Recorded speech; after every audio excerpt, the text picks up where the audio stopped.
आत्ता आपण कंबर दुखीसाठी 2 व्यायाम प्रकार दाखवतोय. कंबर दुखू दे किंवा नाही दुखू द्या तरी पण तुम्ही हे स्ट्रेचिंगसाठी दररोज थोडं थोडं करा. आपला सकाळचा 10 मिनिटाचा व्यायाम झाला किंवा आधीमध्ये कधी वेळ मिळेल तेव्हा झोपायच्या पाठीवरती हात वरती घ्यायचे, दोन्ही पाय बघा हे एकदम स्लो करायचं आहे. आणि ज्यांचं कंबर दुखते किंवा जास्त वजन आहे त्यांनी मी पाय फक्त गुडघेच फक्त वळवतोय आणि उलट्या दिशेला बघतोय. ठीक आहे. हां, आता थोडं ॲडव्हान्समध्ये घ्यायचं, थोडं ॲडव्हान्स. नॉर्मली ज्यांना जास्त दुखत नाही त्यांनी फक्त हे करा. दुखतंय खरोखर त्यांनी एकदम हे करू नका. पहिली स्टेप करा. नॉर्मली अंतर यायचं, जेवढं सण होतं तेवढं शिस्तीत प्रेस करायचं. लय नाही, एकदम शिस्तीत आपल्या स्वतःच्या जबाबदारीवर स्वतःच्या काळजीवर. कारण इथून बोजात जास्त असण्याची शक्यता आहे.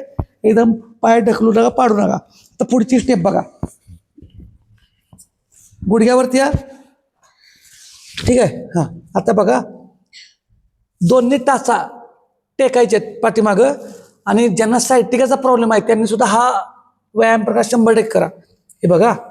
हां, आता पाय पुढे घ्या आणि हा इथून भाग इथून पूर्ण पाठीमाग दाबायचा. इकडे बघा.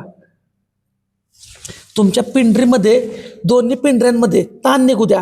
गुडघे ताट ठेवा. होईल तेवढं पाठीमाग दाबा. होल्ड करा. जेवढं होतं तेवढं होल्ड करा. नंतर रिलॅक्स व्हा. हे तर सर्वांनीच करा. सर्वांनी, दुखते म्हणून नाही, की जेणेकरून व्यायाम झाला की संपूर्ण बॅकचा स्ट्रेचिंग होऊन जाईल, बॅकच्या साईड सगळं. ठीक आहे. परत आणखीन असं 4 ते 5 वेळा करा म्हणजे कराच. पूर्ण होल्ड करायचं.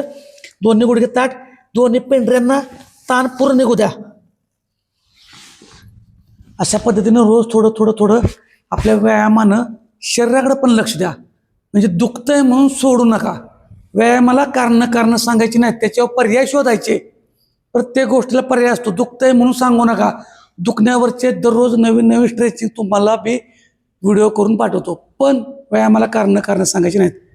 आणि असंच फॉलो करा. धन्यवाद.